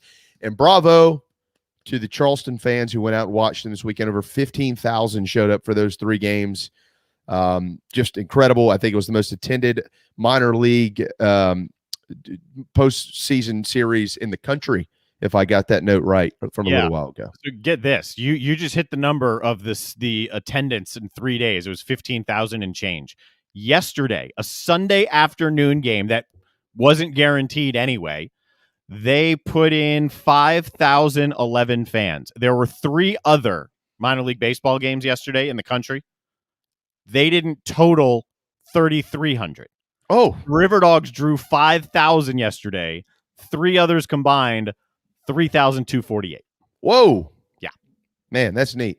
That's neat. Congratulations to the River Dogs. And that season has now commenced. Okay, it is our final timeout of the afternoon. When we return, Gene Sapakoff with the Post and Courier will join us. There's a lot to get to, certainly, with him. So hang tight. The JB and Goldwater Show, very proudly presented by Motley Rice and driven by Stokes Volkswagen. We'll be right back.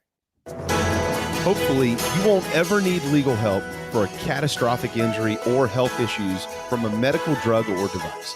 But if you or a loved one suffers injury or loss, Motley Rice LLC is a nationally recognized law firm that is right here in Mount Pleasant at 28 Bridgeside Boulevard. Thank you, Motley Rice, for sponsoring the JB and Goldwater Show and the Big Gamecock Preview Show. Visit motleyrice.com for more. motleyrice.com. This is Mike Mazzell for Stokes Volkswagen on Ashley Phosphate Road. You know what happens when you sell record numbers of new vehicles? That's right. We take in record numbers of local trades. Despite what the news is saying, quality pre-owned vehicles really aren't that hard to find. You just need to know where to look. Stokes Volkswagen on Ashley Phosphate and on the web at stokesvw.com. We've got over 1,200 pre-owned cars, trucks, SUVs, and all at a fraction of the price when new. Every vehicle has been inspected and reconditioned, many with the balance of factory warranty. Best of all, at Stokes Volkswagen, you don't need perfect credit to get approved for a quality pre-owned vehicle. And we'll take any trade in any condition, even if you owe thousands more than it's worth. Don't forget, we'll buy your car even if you don't buy a car from us. You're going to love our pre-owned selection, I guarantee it. So come see us today at Stokes Volkswagen on Ashley Phosphate or stokesvw.com. Peace and love at Stokes VW.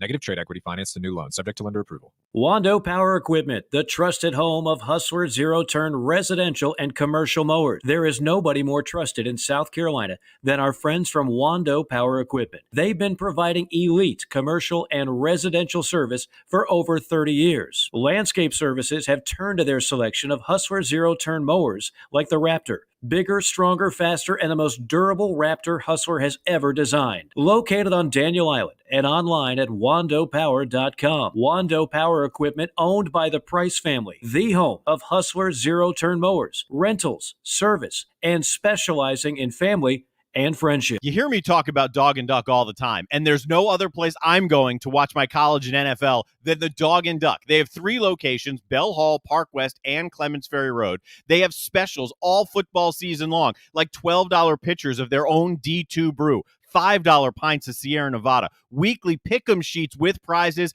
and the best wings in town, bar none. For all your football, college, and NFL, the Dog and Duck, Clements Ferry Road, Bell Hall, and Park West. What's up, everybody? This is South Carolina singer-songwriter Patrick Davis, and I might live in Nashville, Tennessee now, but guess what? I can always keep up with the news back in South Carolina because I've got the JB and Goldwater Show. Thank you, JB and Darren, for being live, loud, and online.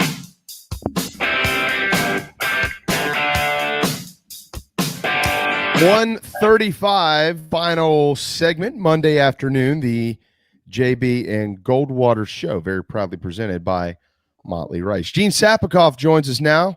Boy, Gene, it's been a busy few days in the sports world, and I know you've been all over it. What's up, man? Well, yeah, I'm still I'm over at the Joe at Riley Park, still celebrating the River Dogs' first championship since 1922. And no, guys, I didn't cover that one like some people are saying that I did. You got streamers covering the field and everything like that. I mean, the party's just raging all night. Yeah, it was kind of interesting, Darren. Like long after the fans left, and I was still typing away in the press box, the River Dogs and coaches emerged from the clubhouse and lit up some big Tampa cigars on the field. That's awesome.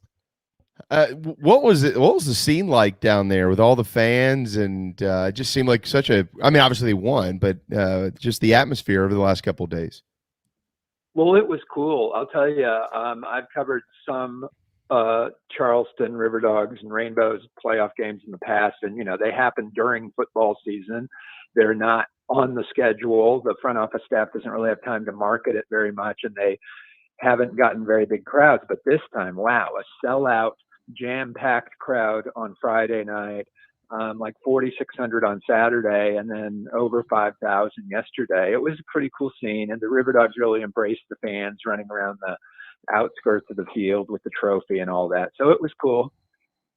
I mean, it's so neat. Obviously, congratulations to Charleston. And on a weekend where there was so much more going on in the sports world, obviously college football, NFL Sundays always take everybody's time. The Ryder Cup playing this weekend, still getting all those fans down there. Just so great to see. So congrats to Charleston. And they don't have the problems that Clemson and Carolina have, Gene, on the offensive side of things. Both of those programs have some serious issues. Let's start with Tigers. They're 2-2. Did you dream you'd say that here in 2021?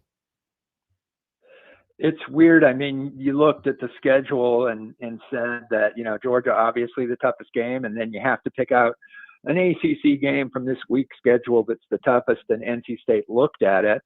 I think Dabo on Saturday, Tony Elliott today, in his meeting with the media, kind of pointing out, hey, we, just a few plays away from winning those 2 games. And what would the narrative be then? It would still be that there's some problems, because I think the most, kind of indicting thing about Clemson actually is that Georgia Tech game. And I know Georgia Tech looked great against North Carolina this last weekend, but not being able to move the ball against those guys really made me see that is who Clemson is. They're going to have trouble all the year. They might win most of their games, maybe the rest of their ACC games, but this just is kind of an above average, maybe slightly good team. It's not nearly a college football playoff contender. And Clemson itself came up with the phrase, best is the standard, and this is nowhere near the best. So, for the first time in a long time, Gene, since fairly early on in Coach Sweeney's tenure as the head coach of the Tigers, they're having to deal with questions that a lot of other programs have to deal with every year. One of them just happens to be their rival right down the road. I mean, is it time to fire? Look, I'm not asking the questions. I'm just regurgitating. Should we fire Tony Elliott? Do we need to bring back Lynn J. Dixon? Is Dabo Sweeney is Dabo Sweeney's time at Clemson over?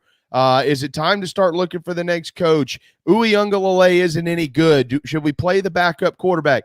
All these overreaction type questions and conversations happen a lot at a lot of other places, but Clemson, by virtue of success and consistency, has been able to avoid this over the last 6 or 7 years. So how do you think they handle those now that they have reemerged in the upstate? You know what? I'm not going to pat myself on the back too much. He said patting himself on the back. but coming out of the Georgia game, guys, I wrote a extensive, thorough column about how Clemson was late to the transfer portal. Mm-hmm. It showed up against Georgia Tech. It showed up again against NC State. Clemson will be fine next year. They will have from 2 to 5 very good transfers on that team. And just think how they would be had they added 2 offensive linemen, 1 veteran running back, and 1 slot receiver. Easily findable on the transfer portal. I can name guys that are doing really well for other schools that probably would have loved to come to Clemson, and they were late to it. Now, in 2010, when Clemson went 6-7, Dabo Sweeney realized he was behind in the quick pace offense that was taking over college football.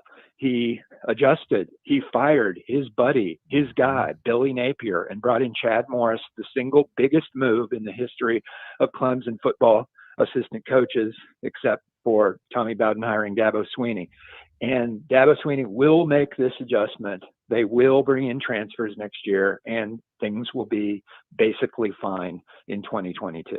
Will there be a different offensive coordinator is part one of my question as he makes the adjustment. And part two, is it time to give somebody else other than Uiagalelei a shot, at least for some time? No and no, Darren. And the reason is I think Tony Elliott is a heck of a play caller, and he's done really good. And even with the likes of Cole Stout and Kelly Bryant, I think that there's a bunch of reasons why the team's struggling. Tony Elliott is struggling. He's kind of in a slump in some ways, but I don't think that's the problem. And I will say this, though, and this is something I bet you haven't heard and nobody else has really pointed out. But for all the stability of the Clemson coaching staff, they have a guy that's coaching tight ends for the first time that he's ever coached tight ends. Tony Elliott took over tight ends, switched from running backs. They have a guy coaching running backs, C.J. Speller, who's never coached in college football. They have a guy coaching wide receivers who took over for Jeff Scott, now the head coach at USF, and was just a great assistant coach. Tyler Grisham, former NFL and Clemson player, is coaching receivers, his second year ever coaching college football. That is a lot of changes and newness on your offense, and I think that mesh has been kind of overlooked. Next year it'll be better. Gene Sapakoff, Post and Courier. I mean, to be honest with you, it's we have to wait and see till the final results are in. We're only 4 games into the year, but that's a great point. And I actually think that it mirrors a little bit some of what we've seen in Columbia. I mean, Will Muschamp at times made hires, great names, didn't really work out, or didn't have enough time to work out, or whatever the case was. But Clemson has, for the large part, Gene, or pretty much for all part, they filled their coaching vacancies from within, and I guess time will only tell whether those were the right moves or not. And that's a really good point, too, because I think Dabo said that including, analysts and staffers and people that work in the paw journey and stuff, there's like 25 Clemson graduates now working full-time at Clemson. That sounds good. It's interesting. He's very proud of that. I'll tell you what, look at the Alabama staff. there aren't very many Alabama graduates at all on Nick Saban's staff. He doesn't care about that. He cares about who's the best at their job. And again, I didn't invent the term best is the standard and hold Clemson up to some lofty thing. They invented that. So if best is the standard, I think they might want to start reevaluating this. Hey, we're going to give the alum the job here. Yeah, this is great. We're all Clemson people here. I don't know. Maybe it'll work out. Maybe it's great. Maybe they ought to think about, at least in some places, like the third person on the training staff or something doesn't necessarily need to be a Clemson person. That could be whoever's best at that job. I'll say this about that line of thinking. You can't really find a great example where that works, where it's only going to be our guy. Ask Michigan how they're doing with Harbaugh, even though they're getting maybe better this year. The most I saw it work, to be honest, was at the D2 level, where that type of stuff can work because it's a much different structure. But at the major level, at a professional level, I don't care if you're from my part of town or not. I want the best guy. I think you're exactly right. And yeah, I mean, you always come up with really good Big Ten examples, Darren, and don't be looking ahead to Iowa and Penn State. Can't look ahead to that. But yeah, you're right. He's already started pre-gaming for that one. Well, I mean, look, when Shane got hired at South Carolina to kind of make the transition here, Gene, obviously, he's hired some people with ties. Eric Kimry, obviously an alumni himself, played there. Justin Stepp grew up loving the program, did not play there, and went on to coach and proved himself in other places to come back. But he also hired guys like Pat DeMarco, Byron Gerardo, Shaq Wilson in different roles. All that being said, Jamie, I have no problem with that, because at South Carolina, the problem wasn't that they had too many former Gamecocks on the staff. The day Will Muschamp walked out, it was that they didn't have enough. So I think that's a good thing in that case. Oh no, and I agree with that. And in addition to that, Gene, and you probably have a bunch of this information like I do. There was a lot of dudes knocking on the door of Shane Bieber saying, "Hey, I deserve a job." Yeah, no, you don't. You're just. I don't think you're ready for this. And he had to have some tough conversations with some people who'd been in that uniform. Maybe one day they will be the right guy for the job, but it wasn't. But now they are where they are at 2-2, and fans are starting to question whether the guys in position there in certain roles are the right guys for the jobs themselves. Obviously, Marcus Satterfield at this point in time has taken the large majority of that heat, Gene. They're 2-2. They lose to Kentucky. It was a game that we considered kind of a, quote, toss-up coming into the year, but they have the same problems in week 4 that they had in week 3 and that they had in week 2, and that a lot of that they had in week 1, but it was masked because it was Eastern Illinois. So evaluate South Carolina here at 0-2 in the league, 2-2 overall after 4 games. Yeah, well, one of the most telling zingers is, and I'll tell you, fans have different affinity or not for their radio voices and broadcast crews, but what I've always liked about Todd Ellis and Tommy Suggs is they tell it like it is. And at the end of that game, I don't know if you can find it on a replay or something, but Tommy had a couple of lines of something's got to change on the offensive line, the scheme, the play calling, but this just isn't right. And I think that's fairly obvious, but for him to say it is extra obvious.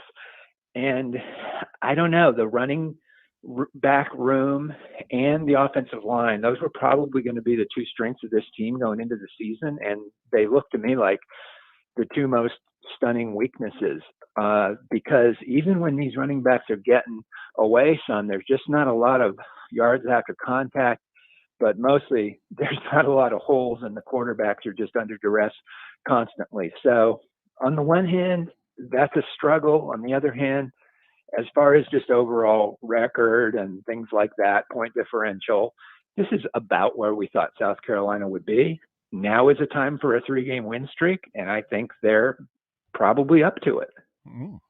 That's where I was going. I mean, we've talked a lot about the X's and O's and the schemes and things like that today with Perry Orth and Wes Mitchell. But I mean, my follow up to you, Gene, was almost exactly that. I mean, they're 2-2. So in your mind, has anything changed with your expectations of their football program in Beamer's first year? I picked them to win 5. I'm going to stick with that. I think they could still go 6. They might win just 4. I don't know. I will say this. Troy is a better football team than Vanderbilt, and they're about as good as South Carolina and Tennessee if you just look at all the metrics and expectations. We talk about Phil Steele, your guy that you've had on the show before. To me, he's the best analyst there is. In the preseason nationally, he had the Gamecocks 88th, Tennessee 89th, Troy 93, and Vanderbilt 115. So this is definitely an upset alert trap. Oh, we lost Gene. I'll get him back. Having said that, Vegas, or at least those throwing money on this game, see it in a similar way. It opened at 9. At last check, it was already down to 7. Yeah, that line is dropped. I just saw that a little while ago as well. We'll get Gene back in just a second, have him continue on there, calling this a potential trap game for South Carolina. And you know what?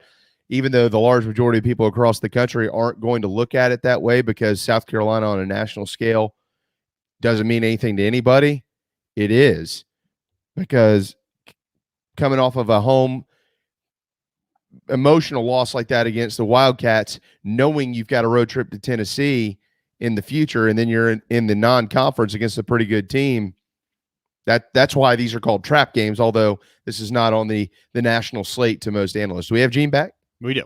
Okay. Yeah, Gene, you were elaborating. You were calling this a trap game, and I was just kind of backing up your point here. This game means nothing to anybody on a national scale. All the national people everywhere, all over the place on TV, they're not talking about this game. They're not going to be talking about this game at all. But to your point, you come off an emotional loss against Kentucky, and you got to go on the road to Tennessee. Yeah, it has trap game written all over it. Yeah, and so South Carolina needs to win and look better doing it and make improvements in the key areas that we've already discussed. I think they're up to it. Hopefully they've learned football is all about making adjustments within games and within seasons. And so this coaching staff now is challenged to make some improvements and make necessary changes. And the talent, at least on the offensive line and running back, is there to be more productive, significantly more so than they have been. Absolutely. There's no question it's there. All right, so let's talk about Coach Beamer. Okay, so remember, Gene, and you mentioned this before, and Shane said it a lot throughout the summer. He was doing literally everything he could to drum up more and more support and positivity for this program, but he always followed it up with a caveat, which was, I get it. We're in the honeymoon phase, and at some point in time, this is going to be over. I think it's over. And I think Shane has acknowledged that as much, Gene. But now you're in the traditional we're in that traditional coach sense here. You come off a game where you have a couple of big calls that don't go your way. I'm talking about the 2 4th down attempts in the fourth quarter. You got an offensive coordinator who's struggling to get it going. You got an offensive line you thought was the strength. They're not. Running back room loaded with talent, haven't been able to perform. So you got all these things on your plate, and you're going to be peppered with questions about this moving forward. So to this point, how has he handled it, and what do you expect from Shane Beamer as they go forward at 2-2 with the issues at hand? I think he's done about what we expected. I mean, the guy, not only has he never coached a game, he hadn't been a coordinator, and he hadn't hired people to work below him. So this is all new. When you go for a coach like this and you're kind of underpaying per the SEC, typical salary, you're going to have some seasons that you have to give the guy a little bit longer to get his act together. I think he's done about what I give him a C, basically, maybe even a C plus, but there's going to have to be progress that fans can see within the season. Maybe not reflected in the one-loss record necessarily, although, you can't lose to Troy and you can't lose to Vanderbilt. Those aren't things that are going to be very well accepted. But I think that next year will be big. Like, what did you learn from this? What did you guys do in the transfer portal? Did you make any coaching changes and things like that? Because the expectations ramp up as the years go by. But let's look at the big picture. They're doing pretty good in recruiting. And the fans, I think, are still bought into the Shane train, so to speak. But they need to go, at the very least, 2-1 over the next 3, and 3-0 would really help. And again, I kind of want to remind everybody that that's been the topic. Those 2 4th downs, both passes were first downs and both were dropped again. So you can only do so much as a coach. You dial up the plays. You're supposed to go out there and get it done. The flip side of that, though, Gene, the defense has been pretty good. And I know that they had some issues stopping the run Saturday. Everybody's had issues stopping the run against Kentucky. Everybody. Probably the only team in this league that won't, Georgia. But they've been pretty good. There is marked improvement on the defensive side. There is no question. And special teams has been pretty good. So, when you take the good, the bad, yeah, you're 2-2. You wish you were 3-1. But when you judge the head coach, you talk about improvement. 2 of the 3 phases of the game have improved so far. Yeah, tackling, secondary play, creating turnovers, things like that. If they keep getting better, and they very well be, I think Clayton White as a defensive coordinator has been pretty impressive.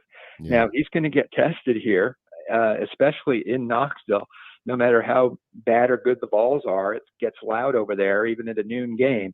And things like that will really define how the Gamecocks go. And I think to a large extent, South Carolina and Tennessee are going to be compared a lot here, with Josh Heupel and Shane Beamer taking over, at the same time. And it's going to just be interesting to see how these programs go at each other, and how they do against each other is going to say a lot about how successful things are in Knoxville and Columbia. Gene, final couple of moments here. Braves start tomorrow night, a 3-game series with the Phillies. They're 2.5 up. Do they get it done? Can they hold on to the National League East and make the playoffs? And if they do, does it matter? Because seemingly the West teams are really good and the Cardinals are never going to lose again.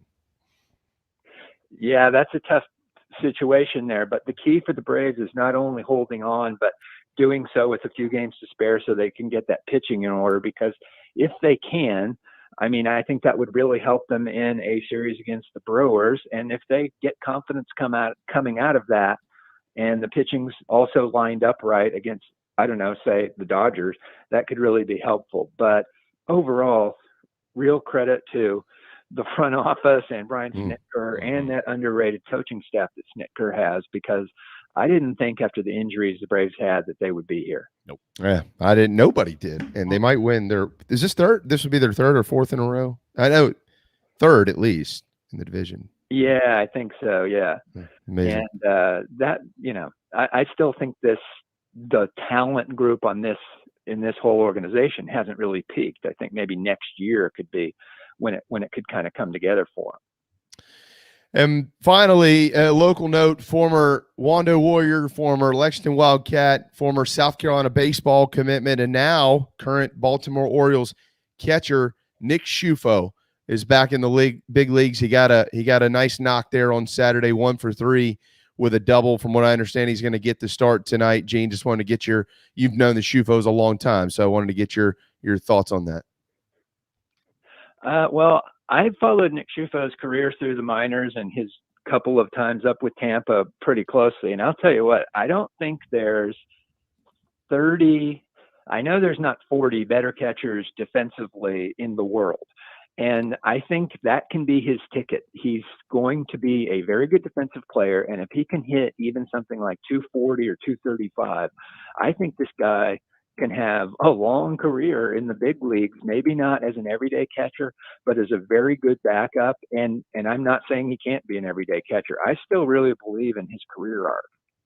Agreed. Hey, look, I've known Matt Wieters a long time. Matt was the best catcher I ever played against. But he was about a career 230 hitter in the big leagues, and he's still there. He's been around a while. So to your point, you're spot on. What are we going to see in the paper this week, Gene? Well, David Cloninger and I are all over the Gamecocks as they get ready for this big game against Troy, which is big for them. And John Blau and I will be up at Clemson on Saturday night to see if Clemson can bounce back against a formidable Boston College team that should probably give them fits. And I'm surprised that spread is 16 points or whatever it is. Mm. Yeah. Best team in the ACC is who? That's a tough one, but right now I'm going to go with former Oceanside quarterback Sam Hartman and his fellow Demon Deacons. I agree. Darren, I think you Yeah, agree? Yeah, I agree. The Kevin Higgins effect, because before Dave Clawson was Higgins' boss, Higgins was Dave Clawson's boss. See? There you go. Yep. I mean, I'll tell you, it's not inconceivable, depending on what happens at NC State, that the ACC Atlantic Division comes down to a very late season Wake Forest at Clemson game. Whoa. If the Tigers are lucky. Yeah, they better be careful on Saturday night. That's 16. They might want to hope to score 16 points. Now they have all those injuries to deal with too. It's tough times up there in the upstate. Gene, we'll let you run on that note. It's National Day of Forgiveness. We'll see if fans are willing to forgive some of the coaches that they pull for. Irony. That's outstanding. Thanks for having me, guys. There you go. Take care, Gene Sapakoff. On to his next column about National Day of Forgiveness and whether fans will forgive. In addition, though, it is also National Corned Beef Hash Day. Okay. I'm a big corned beef hash fan. It is National Crush a Can Day. I guess it could be a beer can if you'd like to. Daniel Berger, Justin Thomas approved. I'll have it for tomorrow. Yeah.